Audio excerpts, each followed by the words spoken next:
Este puede ser el chisme más loco que hayas oído nunca. A finales de los años 70, una persona empezó a enviar cartas a la gente de la ciudad de Circleville, Estados Unidos, en las cuales revelaba sus secretos más íntimos y difundía rumores. No se trataba del típico ciberacoso de alta tecnología. Todo comenzó en 1976, cuando las cartas empezaron a aparecer en los buzones de los desprevenidos habitantes de la ciudad. Contenían información sobre sus vidas personales y llevaban matasellos de Columbus, Ohio. La primera destinataria fue Mary Gillespie, una conductora de autobús local acusada de tener una aventura con el superintendente de la escuela, Gordon Massey. Ella negó todo, pero el autor de la carta afirmó estar vigilando su casa y a sus hijos, y le exigió que pusiera fin a la aventura. Más tarde, Ron, el marido de Mary, también recibió cartas amenazadoras. En una de ellas se lo amenazaba incluso con hacerle daño si no informaba al consejo escolar de la aventura. Mary sospechaba que un compañero conductor de autobús, David Longberry, estaba detrás de las cartas. Ella ya lo había rechazado románticamente y él aún le guardaba rencor.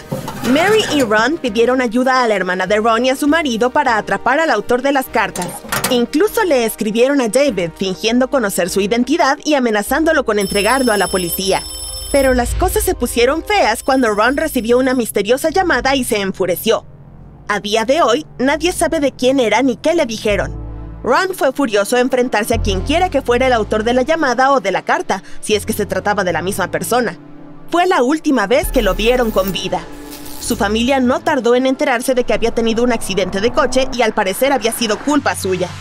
Los amigos y la familia de Ron cuestionaron esta afirmación, ya que este tipo de comportamiento no parecía propio de él. Tras su fallecimiento, otros habitantes del pueblo recibieron cartas en las que se acusaba al sheriff local de estar implicado en un encubrimiento relacionado con el trágico final de Ron. Pronto fue exculpado tras pasar con éxito la prueba del polígrafo, pero en 1983 las cartas se volvieron aún más crueles.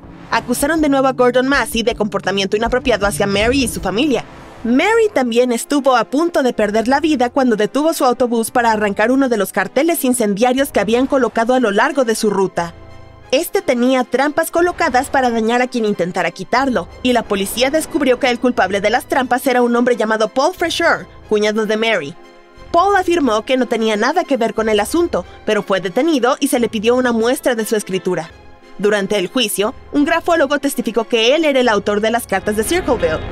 Paul fue declarado culpable y pasó 10 años encerrado, pero las cartas siguieron llegando, incluso mientras estaba en régimen de aislamiento sin acceso al correo. Paul fue liberado en 1994 y ha sostenido su inocencia hasta el día de hoy. La identidad del autor de las cartas de Circleville sigue siendo un misterio. La siguiente historia de mensajes crípticos tiene un detalle adicional fascinante: un tesoro oculto. En las verdes colinas del condado de Bedford, al suroeste de Virginia, se esconde supuestamente un secreto valorado en más de $60 millones. Cuenta la leyenda que un tipo llamado Thomas J. Beale escondió el tesoro, que llevaba perdido más de 2 siglos. Se dice que el botín contiene oro, plata y joyas, y la única pista de su ubicación es un mensaje codificado de 3 páginas, conocido como los papeles de Beale. Esta historia ha cautivado a la gente y a los buscadores de tesoros desde 1885, cuando se publicó un panfleto titulado de esa misma manera. La historia cuenta que, en la década de 1820, Beale se registró en el Hotel Washington de Lynchburg, Virginia, y entregó al propietario, Robert Morris, una caja de hierro cerrada con llave con unos papeles que, según él, eran cruciales. 3 de ellos estaban escritos encriptados y Beale prometió que dejaría la clave para descifrar el código a un amigo en San Luis. Si Beale nunca regresaba, su amigo enviaría el sobre a Lynchburg en 1832. Pues bien, Beale desapareció y el sobre nunca llegó. Morris esperó hasta 1845 para abrir la caja, y dentro encontró 3 juegos de papeles con números impresos, junto con una carta de Beale. Esta contaba la historia de cómo 30 hombres jóvenes y adinerados partieron de Virginia en busca de aventuras en el oeste en 1817. Descubrieron oro y pasaron los 2 años siguientes desenterrándolo junto con algo de plata. El grupo decidió enviar la mitad del tesoro a Virginia con Beale, que lo escondió cerca de Buford's Tavern, no lejos de Roanoke. Más tarde dejó la otra mitad en el mismo lugar. Desde entonces, muchos han intentado descifrar las misteriosas cifras de Beale, Robert Morris pasó horas intentando desencriptarlas y cuando falleció en 1863, una persona anónima aceptó continuar con el reto. Tardó 23 años, pero finalmente descubrió la clave de la segunda cifra, la Declaración de Independencia. La clave reveló que el tesoro estaba escondido a unos 6 kilómetros de Beaufort's Tavern y que contenía más de 1.315 kilogramos de oro, cerca de 2.300 kilogramos de plata y $1,5 millones en piedras preciosas. Pero las otras dos claves siguen siendo un misterio. Nadie las ha descifrado aún, aunque supuestamente detallan los nombres de los aventureros, sus herederos y la ubicación exacta del tesoro. ¿Quién sabe? Quizá algún día alguien descifre el código y encuentre el botín. La siguiente historia está relacionada con un libro que lleva más de 100 años desconcertando a los investigadores. Se llama Manuscrito Voynich y fue adquirido en 1912 por un comerciante polaco de libros raros del mismo nombre. Este está repleto de textos en bucle escritos en una elaborada caligrafía y acompañados de profusas ilustraciones.